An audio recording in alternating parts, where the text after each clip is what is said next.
Do you worry then with the tariffs that have come in this morning about the impact that they could have on farms? You, of course, the MP for a very rural constituency. Do you worry about the impact that the tariffs will have on those farmers? Yeah, I mean, we have 100 farms in this constituency. They're mostly small farms, mostly family farms.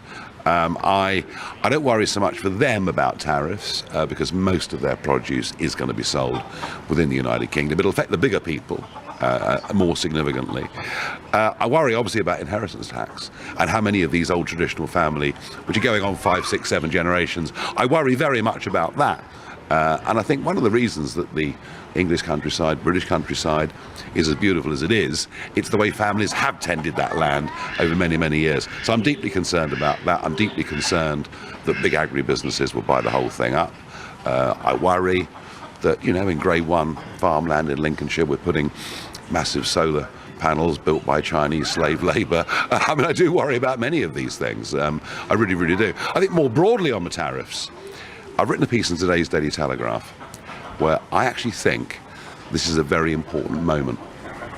The fact that Trump gave us 10% tariffs, which by the way is not good, but the fact that he gave us 10%, not 20%, kind of shows you the world now views us differently, that we've left the European Union.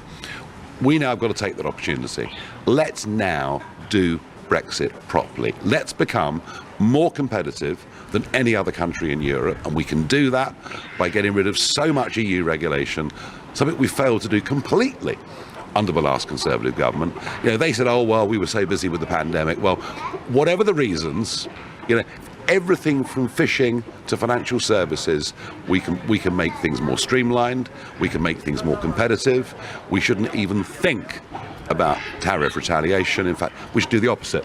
We should start lowering tariffs for food, for products from around the world. Let's become a truly competitive economy. So I actually think this could be a wake-up call that if we get it right, could really benefit us. Well, what are the chances of that happening? We know that Starmer's going to meet leaders with Europe and across the world. Do you possibly about reciprocal tariffs? What impact would, if we were to put reciprocal tariffs on, that would go in the opposite way to what you were just talking about there? Well, the European Union have made it very clear that they will reciprocate in some way. Canada will reciprocate in some way. China already has reciprocated. We should not do so. We should rise above this, become a much more competitive country, we'll be a lot richer as a result. Starmer's problem is, on the one hand, he's quite enjoying the Brexit freedoms of being the bridge between America and the other European NATO allies. He's clearly privately delighted that it's 10%, not 20%. I mean, that's fairly obvious. But he keeps talking about an EU reset. And if we reset ourselves closer back towards the European Union and back towards European Union laws, that'll make doing deals with America or many other parts of the world more difficult. So he is in a tricky spot. You know, we know that Starmer was the great Remainer. We know that Starmer wanted a second referendum.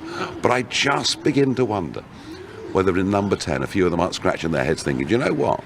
There's actually a real opportunity here. Nigel Farage, thank you so much for joining us this morning. You heard here, his thoughts on those tariffs coming in today, but also what this fantastic community farm here, just outside Clacton, Sandy's Farm, means to his constituency, to his community here that he represents. And of course, if you want to try and help fund and donate towards Sandy's Farm, you can go to gofundme.com and just search Sandy's Farm.